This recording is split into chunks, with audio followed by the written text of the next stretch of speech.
باسمي وباسم طي صاحم عطر تاحم نزحت الحريب كبار الصحون. أسلم عليكم بتحية الإسلام، السلام عليكم ورحمة الله وبركاته.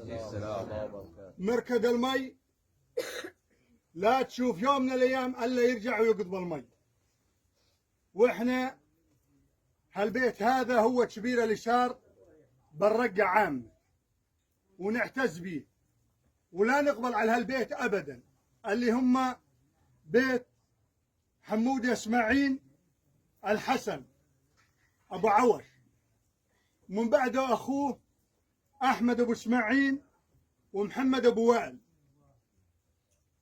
محمد أبو وائل هو رجل كفو أنه يقود عمامه وأهله وربعه وناسه، وهو مو بحاجة أنه نلبسه عباء.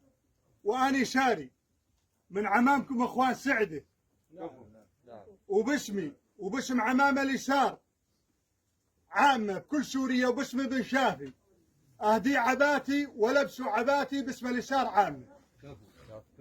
وتستاهل يا ابو وائل.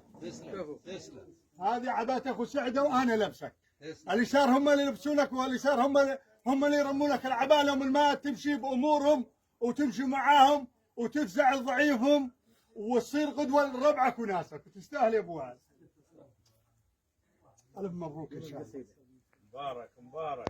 اقول انت الكبير ابو وائل ولا تكبر القصيده، يوم القصايد يفتخر من قصدها، وعلى مثل شرواك يا ابن الوليده يعتز بالخيل الأصايل ولدها، واللي جنابك اخو سعده فيه كل البديده تحتج يوم الناس عزها وجدها يرعى المواقف والافعال الحميده ما تنحصي وهيات نحصي عددها، ويا معرب الجدين مثل الفريده ما قاس عضروب ربك رصدها. افعالكم يا اخو سعده مهي جديده دفق الصحاب لا تناثر بردها، وكم ضيقه مي خلوه قام ربعك شريده من ثله بالكون ربك قردها، واللي ذمر لك كيد ما تم كيده ويعل حياته دوم تبكي نكدها، واللي ذمر له خير ربي يزيده تعدادها ملول الروق ورعدها، ويعل حياتك دائما دوم سعيده ويعل ربي ما يكدر سعاده. وسلام عليكم.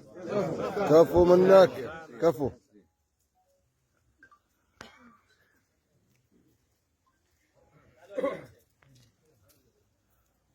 احنا نكبر ببعضنا.